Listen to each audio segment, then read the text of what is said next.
I've just arrived at work, went out, and as you can see from the sticker, I went and voted this morning, on this Tuesday morning. So excited. I don't know why I was so stoked today, because I wasn't voting for the president's office, so skipped over that down ballot voting is what I did. I did write in. I'm not going to lie, I did do a write-in, but I didn't vote for either or any of the candidates that were on the ballot on today. That was my choice, and as every American, we have a choice. And so I went and I went and did my duty as a citizen of this country. I'm not going to say that I voted because it's what the Bible says I must do, but I believe it is a responsibility as an American citizen to go out and to vote. And so I went and did that. And not only that, for me, I have to say, ever since I have had the ability to vote legally in this country, I have wanted to vote. Ever since I've had that right, at the age of 18, I remember 18 when I went away for a year and a half to college. That was the year of the Bush-Clinton election. And I remember I registered to vote, but the school I'd gone to did not, some kind of way they lost my registration, and it didn't happen. I wasn't registered to vote, and I was so angry because I did not get to vote. In the very first election I was able to vote in, I turned, I think, the appropriate age that summer or something like that. But anyway, I have always voted.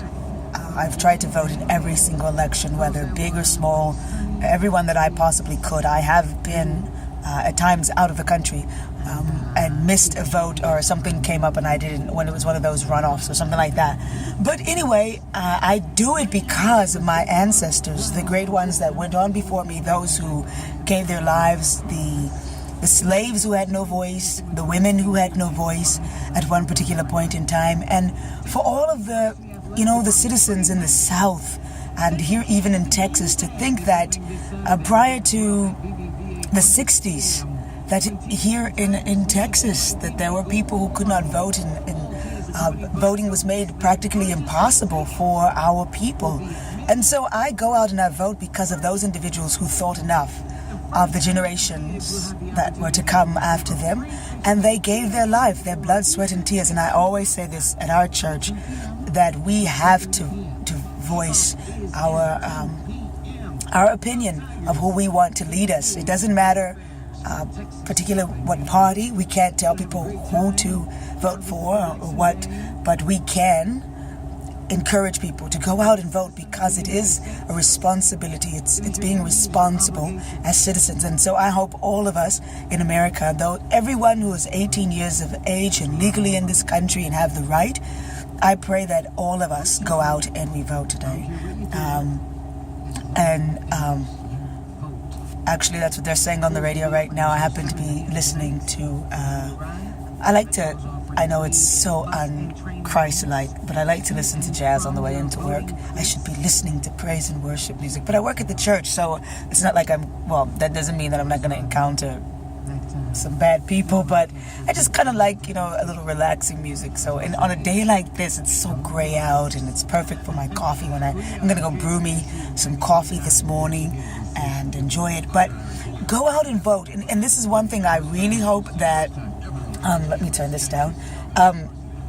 I hope that none of us lose friends over this election. This is the craziest election ever, and it's probably one of the most important. It's one of the most bizarre. It's one of the most despised elections, I can probably say, in my lifetime. Absolutely crazy. I can't believe how crazy this election has been, and we've put all of the emphasis on the presidency. And looking at the election, all of the judges that we had to vote for here in the city of Houston, I have in the past, on many occasions, voted straight ticket. I have, but the last two elections, I have not, presidential elections, I have not been able to do that. In fact, I haven't been able to vote for a president for the last two elections because I just didn't agree with my particular party affiliations candidate, and so I haven't voted for a president in the last 2 elections. But we had so many judges, as we did last presidential election. We had so many judges to vote for, and that's important. And I can't vote straight because not every judge has me or my community best wishes on their heart, and so I have to vote what I believe is right for me as an individual. And I'm looking for people that are conservative, but yet at the same time compassionate. And so that's important to me, that people are conservative but yet compassionate. And unfortunately, we have a lot of conservative people who are not compassionate. And I know I have a friend of mine who says that's a very strange thing to hear, compassion after conservative. But I think to really be a true conservative, you are compassionate. I think that's really, that's a whole other topic.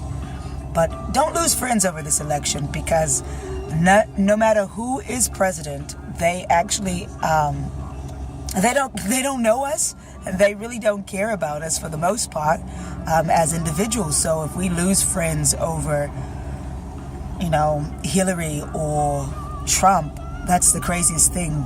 Both of these individuals are just two individuals who, come tomorrow, we'll have to pray for them, add them to our prayer list. One of them will have to be added to our prayer list, and no matter who's in office. And I find it so funny that my Democrat friends who are Obama supporters are always like, let's pray for the president, but they weren't praying for Bush. So I always just like, okay, whatever.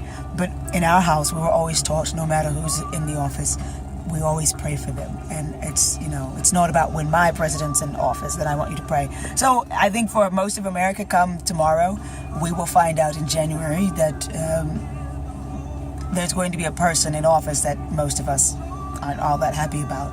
But nonetheless, we exercise our right to vote because we have that right. So go do it. Go enjoy it. Go have a wonderful time voting and just being happy that you have that right. And remember that it's not just about the president, but you have, here in Houston, we're voting for the sheriff, constables, judges. Our U.S. representatives are on the ballot. So you have all of these individuals that we are voting for. So go out and vote because it's so important. All of these people are important because the president only can do so much.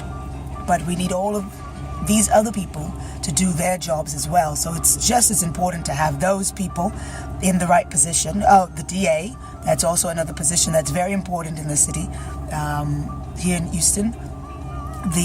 Whoever is going to be district attorney, that's going to be very important. So there's so many important things, and hopefully you did your research and you know who's on the ballot. And it's hard to find out some things about some people because we don't know where they actually stand. But do a little research, and find out. And let me just show you this. In fact, I took my voter guide with me, and you can write out notes, you can take a voter's guide, you can take paper, and you can use it. So don't go into the voting booth ignorant. You can go in there with knowledge and take it with you. You can't use your mobile devices, but you can use written information. So take that in there with you. Have a great day, you guys. Be blessed. Tomorrow we're going to wake up and God is still going to be on the throne no matter who is in office. I know it sounds like a cliche, but as believers, we must truly believe that tomorrow God is still on the throne, and it doesn't change our relationship with people. It doesn't change our circumstances.